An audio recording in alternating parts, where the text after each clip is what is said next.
I'm happy to lead today's Ethics Subcommittee discussion, our monthly call. Here we are on January 26th of 23. I've first a nod to Joe Tomasino because I have taken his slide deck from last one, which was wonderful, and basically replaced the content with current stuff, but it was a nice slide deck. And so we start with the picture you see there is the federal courthouse in downtown Albuquerque, New Mexico, with the Sandia Mountains in the background. So that's where I used to work before I retired. So it gives you an idea of that. Okay, so today's topic in general is what actions can a court take to optimize the hiring of ethical staff? In other words, what can you do to ensure that the people you hire will adhere to your court's code of conduct? And if you don't have a code of conduct, then just be ethical in general, kind of thing. So that's sort of the overall arching thing. And we're going to explore different aspects of that today. Just a very quick review, folks, of the NACM Model Code of Conduct. It has 5 canons. Canon 1, avoiding impropriety and the appearance of impropriety. And I put the comment that we have in the on the NACM website. This canon promotes the professional values of diligence, trustworthiness, courtesy, respect, and accountability. So keep those things in mind when we're saying, okay, we want employees to be ethical and be trustworthy, have courtesy, have diligence, and that sort of thing. Canon 2 is performing the duties of position impartially and diligently, and then goes on further than that. Canon 3, conducting outside activities to minimize the risk of conflict with the official position. So we want to have employees that do that. And so once again, keeping in mind, how can we hire people who will do that?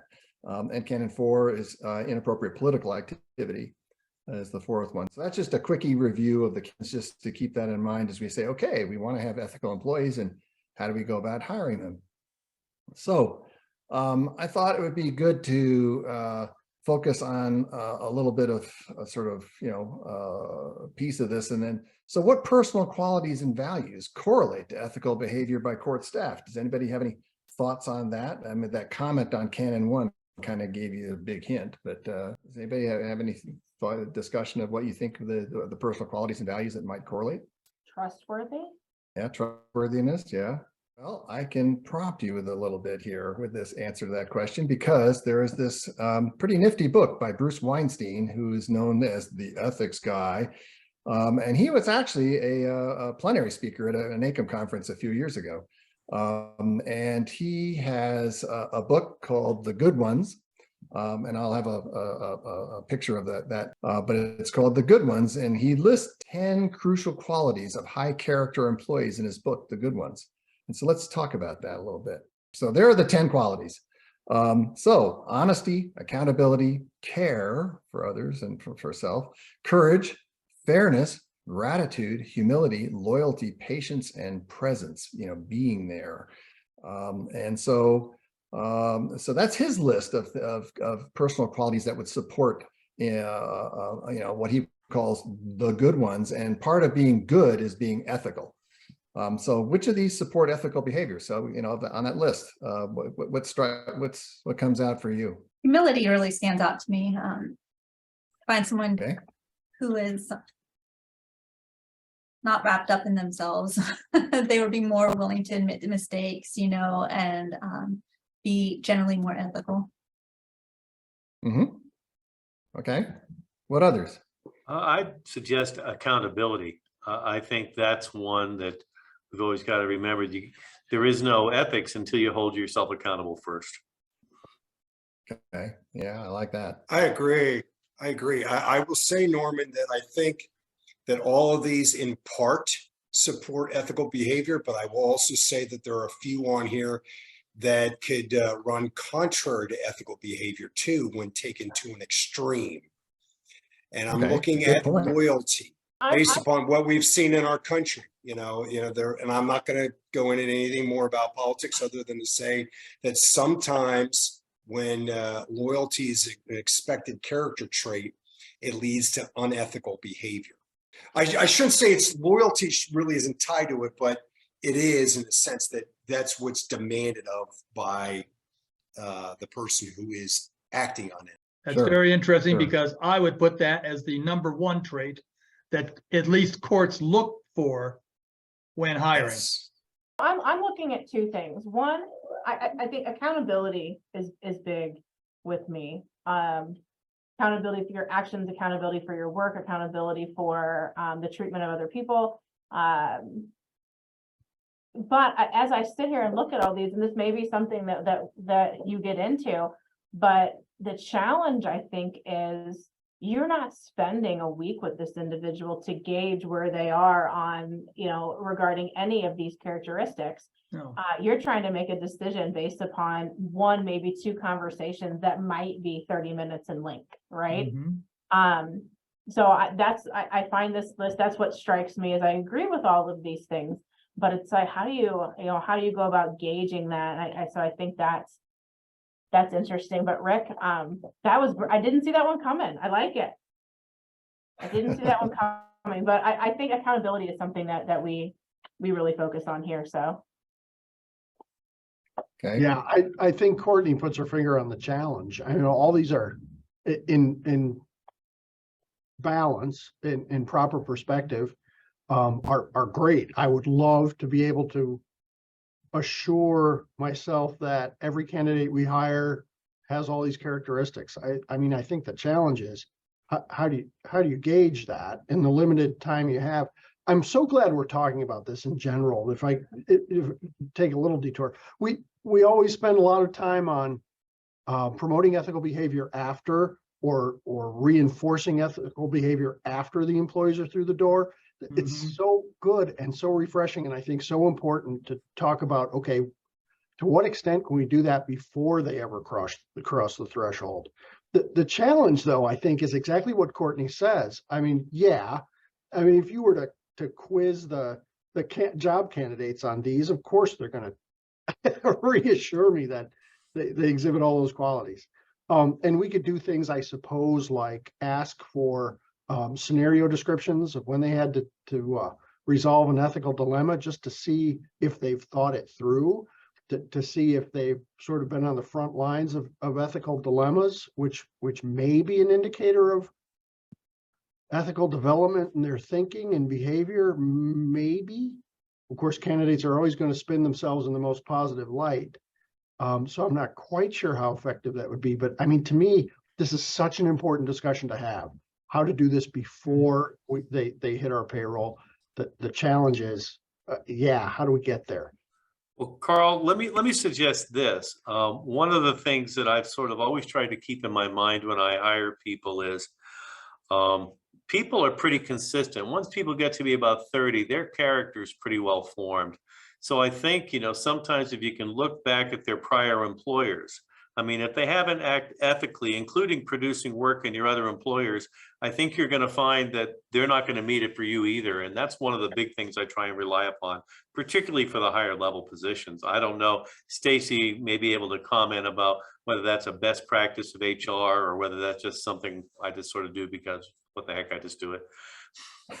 I mean, I remember we were certainly taught about giving information about a previous employee versus getting information. We valued a HR individual who could call up and wheedle out information about some sort of a candidate. On the other hand, what we were always taught, I don't know if it's still being taught, is if somebody calls and asks for a reference check as the previous employer, refer them to HR. Don't say anything, just refer them to HR. And Eric, I mean, did you get that a lot? Is when well, you're assuming, up? Well, I try and contact people I already know or have somebody I already know give an introduction so I can go talk to them so I can get the unvarnished stuff. I don't usually find bad stuff, but you never know. So I don't normally go through the normal channels. Is it okay not to go through the normal channels? Well, I guess I'm holding myself accountable that the court will run well, so I guess I can maybe refer to it that way. Okay. All right. I see that Stacy has her hand up. So go ahead. I was just going to contribute that the standard is just to give the pay if the employees released it or their dates of employment and their titles, because we're trying to avoid an employee that doesn't get the job coming back and saying that we slandered or libeled them. So it's to be safe, but in past, my experience has been is sometimes people will get try to circumvent going through HR, because they know that sometimes the supervisors aren't always educated on what to hold back. So it becomes really risky when you give more than that type of information. Now, I understand that with us, if we have an employee going over to Pima County or a sister within, but not leaving the county, is we might give additional information because we have a vested interest, being that we work with Pima County closely on a lot of their things that we kind of match up with them. Well, Stacy, let me just say this, I work over at City Court downtown. If you call me, I'll give you the scoop. I'll keep that in mind. A little Pima collegiality there. Good deal.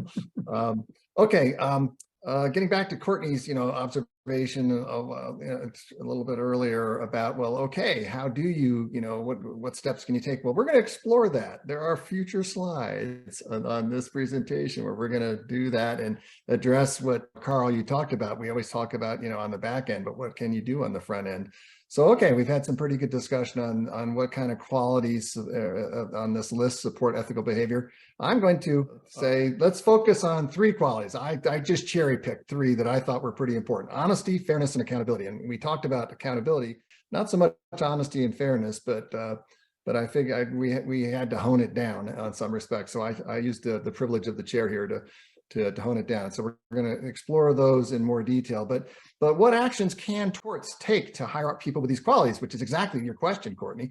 And so let's go into that. There's the HR cycle of hiring people, and you do recruitments. When you have an open, you're going to try to recruit somebody or maybe even promote somebody.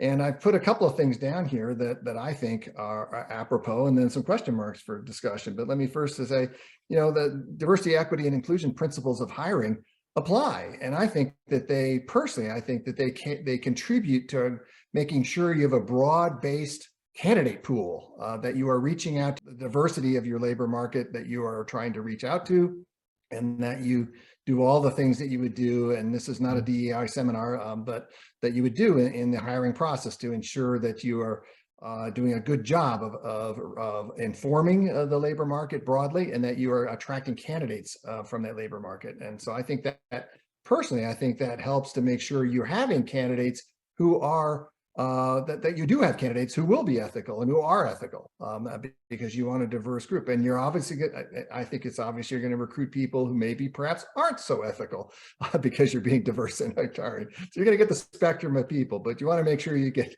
that good spectrum. So you do have candidates who are ethical. And now the quick question is, how do you screen for that? Courtney, you have your hand up. Yeah, so here's a challenge that I think maybe some of you may share. We hire directly, but we're the second point of contact. So if somebody applies to work for St. Louis County, they go into this pool, right? And then they have these keywords that may pull out, just like any other job board, I guess. But there's something, a lot of people don't come to the courts with court experience. Like, I've yet to meet anyone who just was like, came into this world as a court administrator, right? Like, it seems like most people, when they get into the court world, they've kind of like tripped and fell into it, like, and then just fell in love with it and never leave, right? Like, so that's the story of Courtney, right? And had I not have known that the presiding judge and the circuit clerk of the particular circuit I started in, I would have never found myself in this world. And if it wasn't for them and I having a personal relationship and them going, you would be really good at this, and we think you should give it a chance, I don't think that would have happened. And a lot of times, because we may put that you want 2 years, 3 years of some type of experience, right? If the word court doesn't come in there, or it's gonna reject that application, or it's not gonna pull that from that application. So when recruiting, I think it's really difficult to recruit for our roles, because so many people that apply for them have an interest in what we do. They have an interest in the courts. They have an interest in the criminal justice system, but without that experience, I don't see them a lot. So, how do we get through that first level before we even talk to people? How do we get the people in front of us to be able to determine? So when I see position descriptions and job announcement materials, I recently just went to our HR department and said, get rid of the requirement for 3 years experience. Mhm. Take it off. I don't care if they have any experience. These are the characteristics that I want from these people.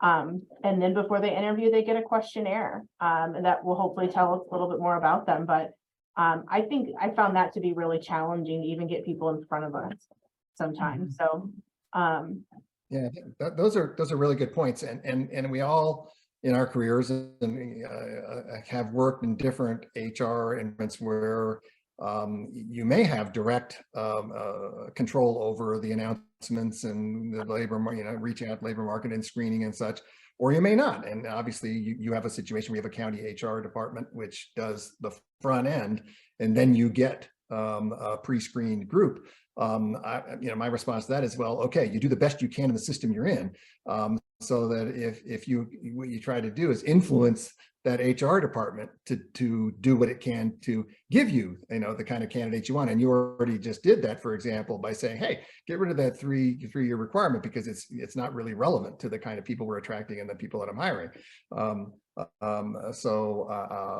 Whereas, when I worked in most of my career, I had a situation where I completely had control over, the wording of the job announcement, where it went, how the screening happened, because the HR person worked directly under me.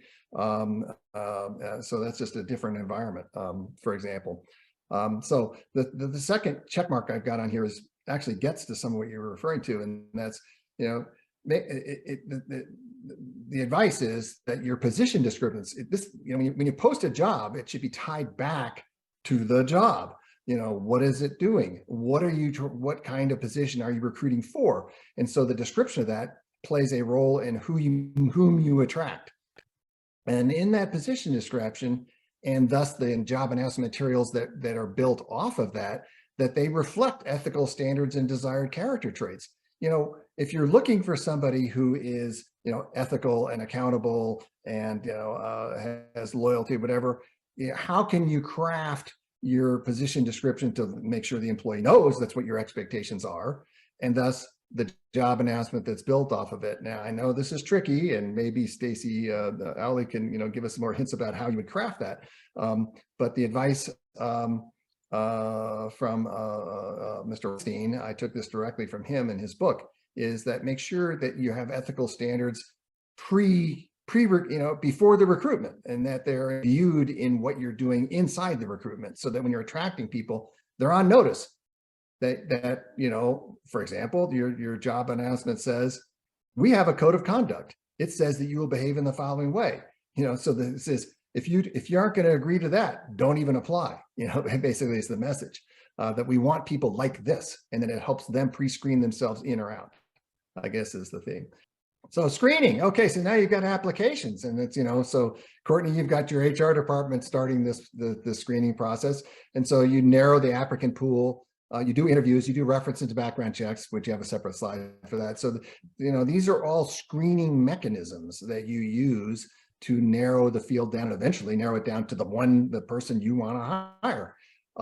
So those are the three things that I've got here. Is on the front end, you've got a bunch of applications. How do you say, okay, this one's a good, this one's not so good. This is, these are the people that we want to interview, and sort of a two-tiered screening thing. Then you do the interviews. And then of course, there's the references to background checks we talked about. Is there anything else that in terms of the screening process that I'm missing here that some of you have used or know about? I think I mentioned it, but we do kind of like a pre-interview questionnaire kind of a thing. Yeah. We certainly make people aware that they're required to sign a code of conduct, and we show them part of it. And is there anything that you see on here that you would not be able to do?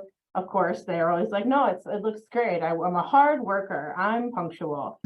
Your typical responses. But on the questionnaire, we ask things like, what does the judiciary mean to you? Or what is the function of the judiciary? And I think you can glean a lot of those things from their response. Okay. What would you be looking for as a response to what does the judiciary mean to you? I'm fascinated by what would you be looking for an ideal candidate?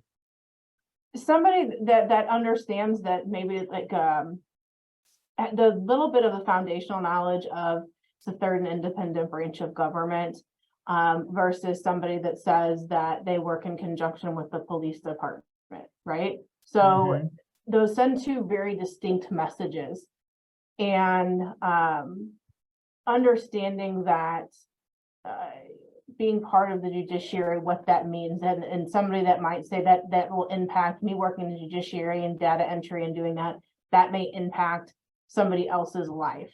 So they recognize that that their job has an important function in the community. Those are the kind of things that we're trying to get from our applicants.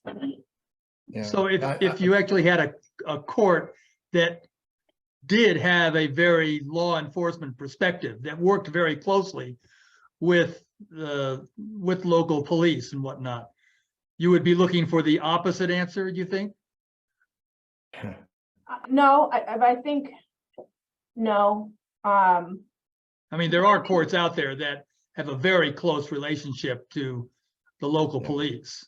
We do. Yeah. And we have a close relationship with our police departments and throughout the county. And there's various police departments, but knowing that they are a separate branch of government, that they function under the executive branch and we function under the judicial branch, I think is really important. Then the perception of the public perception of what the courts might be. So you taking that person and that is, and even the person that just says, I don't know much about it, but I'm very interested in it. Okay, why? Yeah. What interests you about it? Do you, is it because you saw a really great night court episode? Or like what has you interested in it? Tell me more about that. So it's kind of an insight into their perception of the court as an applicant, their perception of the court as a member of our community, but also why are you here other than world peace? Yeah. Let me jump in. That actually gets to a question that I've used in the past that I think is right on point of what we were just saying, and that is, why did you apply for this job?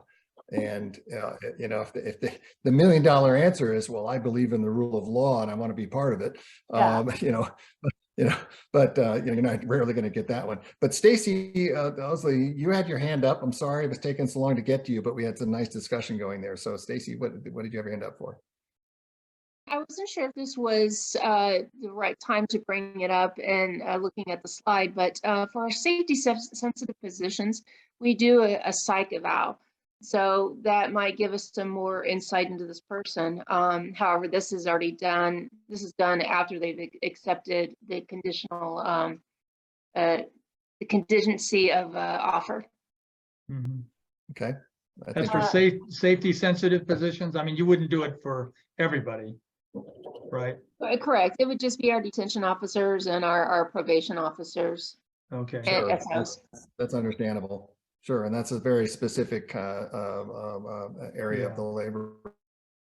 So what interview questions can you use to screen for? And again, now I'm going to hit on the 3 qualities that I picked out because I figured I needed to have something to focus on in case whatever. But honesty, fairness, and accountability are the 3 things. Let's explore those things. So before I reveal a couple of examples, what possible interview questions could you ask somebody to sort of gauge how honest they are? Anybody have any ideas? I got an idea, but I would never possibly want to use it. Of course, I don't have to worry about it anymore. Have you ever lied for a judge? Not to a judge, but for a judge, on a judge's behalf? Or have you ever knowingly been not fully forthcoming? Okay. You know, the problem, no matter how carefully crafted these questions may be, when Norman hits the next button and the next one and the example pops up, I don't mean to be cynical here, but of course candidates are going to say, yes, I'll be honest and ethical, and no, I've never lied. What do you expect them to say? That, yeah, I've lied.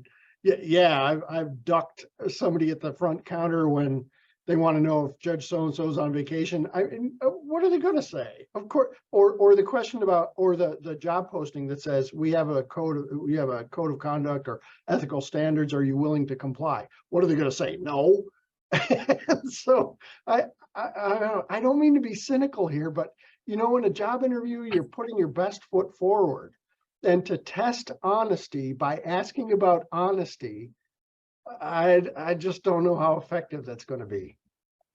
Well, that's why I use the aspect of lying for a judge, because, okay, I'm retired. I can say it. I have lied for a judge before on a number of occasions. There have been times when some pro se came in and demanded to see a judge, and I said, I'm sorry, they're unavailable. He left for the day, or he's in a meeting, rather than try to sit and argue with the individual that you don't get to see, just walk in and see a judge and get the response of, you know, I pay his salary, I deserve to have a chat with him, or something like that. You know, I guess for me, it gets back to, Okay, a little while ago, Courtney talked about broadening the recruitment or the application requirements. Because, for example, the 3-year experience requirement in the courts is so rare, or she wanted a broader applicant pool. And I think that's great. I mean, to me, as tight as this job market is, when I go to the airport and see somebody get blasted by a cranky passenger and handle it gracefully, I think to myself, that's a potential court employee, and I hand him or her my card. I mean, that's where we are in the job market. And so I think it's great that Courtney is thinking about broadening those application criteria. But you talk about scenarios or questions about court scenarios. I think Courtney put her finger on it, that most of the applicants we get have no clear idea at all what our roles are, what our ethical dilemmas are. And when I say it's a challenge to draw this out in applicants, I think that's part of it too. I mean, they don't even, for them to describe an ethical dilemma applicable in our environment, unless you're interviewing for upper level management, you know, applicants who are veterans in the courts, good luck trying to get applicants who appreciate the very difficult dilemmas we deal with.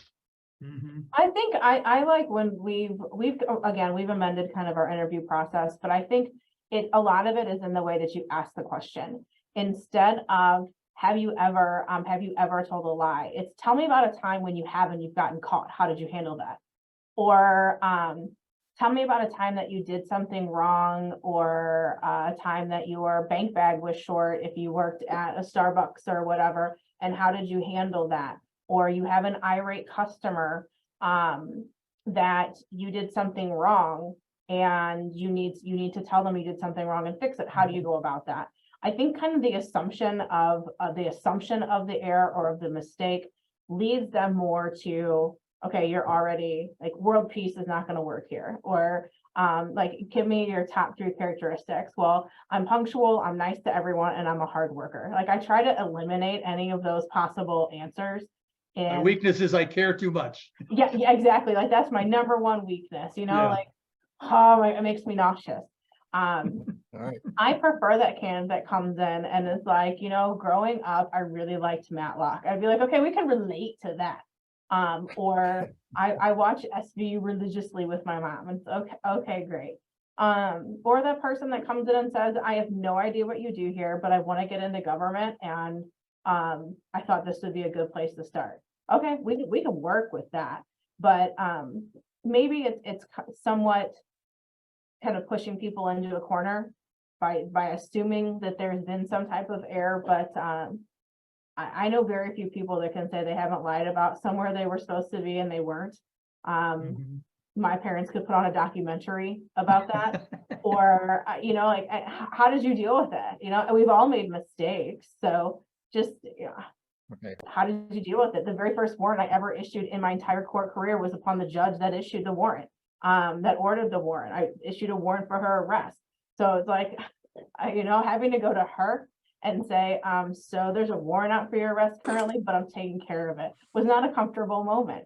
But, you know, those are the All right. questions I like. I'm gonna jump in and let's see what some of the possible ones that, and again, these are taken from the Good Ones book. And I thought they were, if nothing else, they would prompt good questions. So tell me about a time when you had to tell a coworker an unpleasant truth.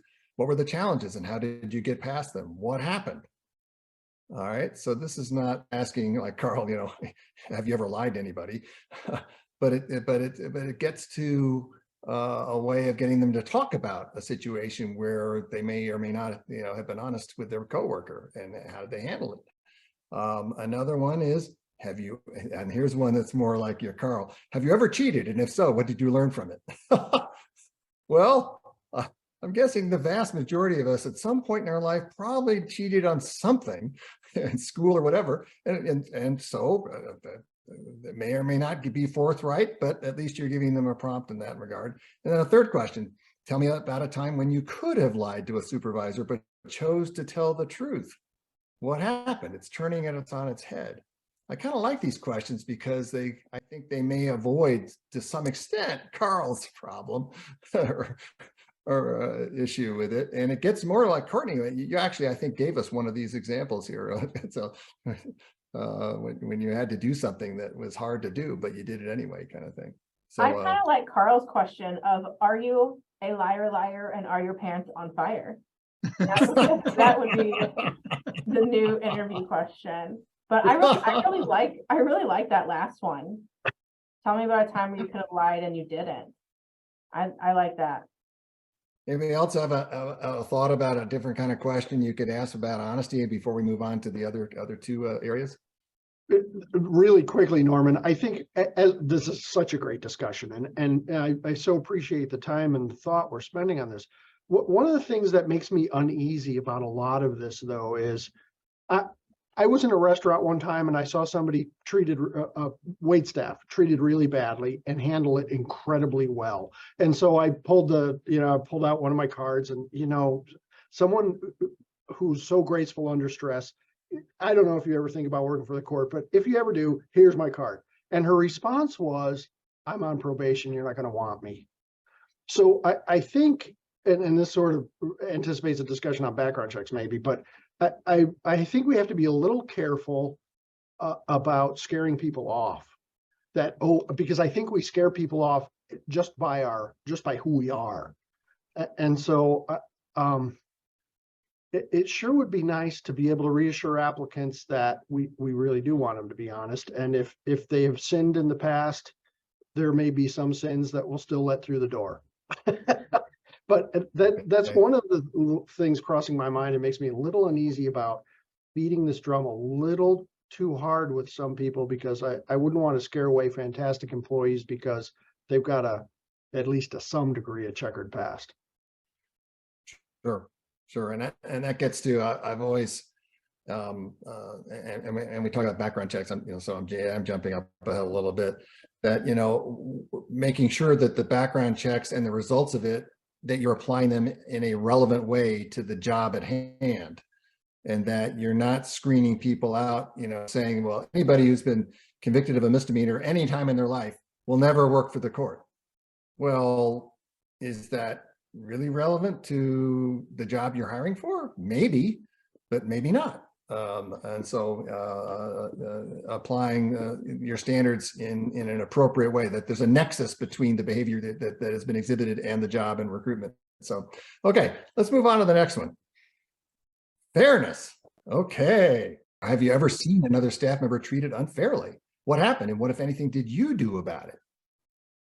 You know, did you step forward? Did you take the risk, either personally with that person or with the person who was treating them unfairly? You know, was it a supervisor? Was it a judge? You know, did you have the courage to step in or not? You know, so this is not doing the liar pants on fire question where, you know, are you a fair person? You know, I think I would ask a question, and we don't ask this, but we may start. When I think of fairness, I think, okay, everyone gets exactly the same fine. Is that fair or not? I would like to hear an applicant's answer on that. Mm-hmm. So you're differentiating between equality and equitably. Equal and equitable. essentially. Sure. Courtney. Is that Mhm. correct? Yeah. Okay. Yeah. Yeah, that's a good one. I like that. All right, I threw this one on here because I have questions about whether, what answer you're going to get with this one, but this is straight out of the Good Ones book. What are your biases? Ooh, okay. What do you think about that question? The conversation resulting from that might be more interesting than their actual answer. Yeah, I don't think we have time for this one. In an interview. Okay. All right, so let's move on to the next one. Great question. Tell me about a time you were discriminated against. How did it affect you, and what did you do as a result?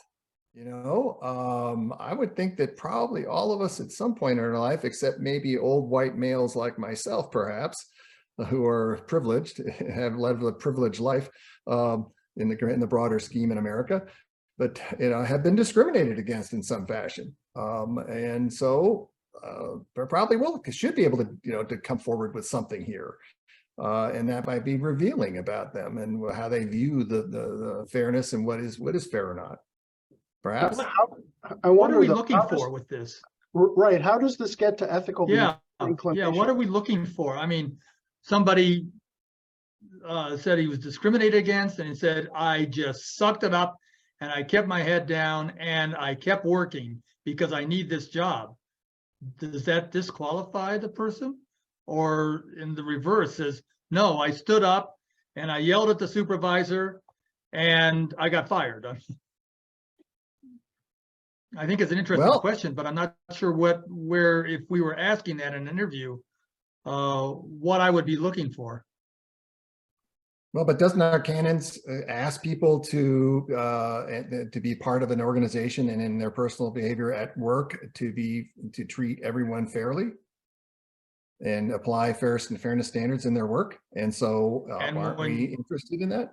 And when we don't see it, what are we hoping that this individual would have done?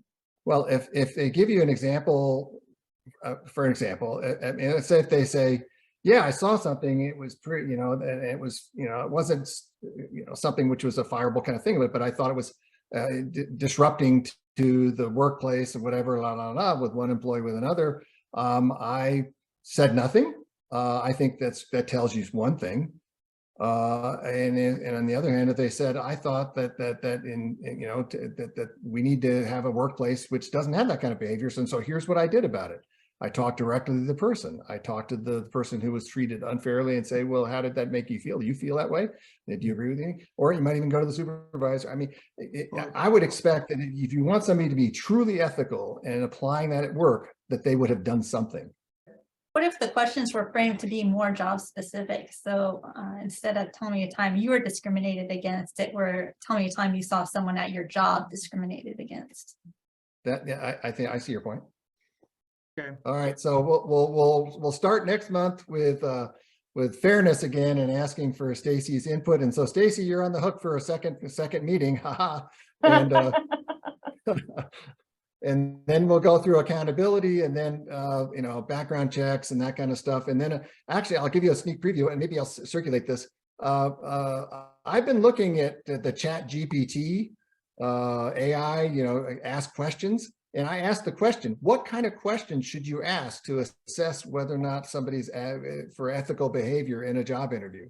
And it came back with questions like these from the AI, Chat GPT. And that one's real interesting to see the questions it came up with. So I'll save that for next month. Thanks for joining us today. A Question of Ethics Conversation is a regular segment on ethics, courts, and court administration. Today's episode will be available on our website, in the Court Manager Journal, on the Court Leader website, on YouTube, Facebook, iTunes, LinkedIn, and on Twitter. Become part of the conversation. If you have questions, comments, or ideas for future episodes, email us. Our address is ethics@nacomnet.org. Did you hear an interesting comment by one of the panelists that you'd like to listen to again, but you don't want to search the entire episode to find it? The Additional Resources section on the web page contains a question time marker sheet. Just find the discussion question on the sheet, and next to it was the time that question was asked. You can then quickly fast forward to that time on the episode and listen to the panelists' comments. Remember, if you don't have time to watch an episode, you can always listen to the audio version. Listen in your car or on the bus on your way to or from work. You never have to miss an episode. I'm Pete Kiefer, and on behalf of our guests, the Court Leader website, and the National Association for Court Management, thank you, and have a great day. The views, information, and opinions expressed during this episode are solely those of the host and the individual presenters. They do not necessarily represent the position of the National Association for Court Management.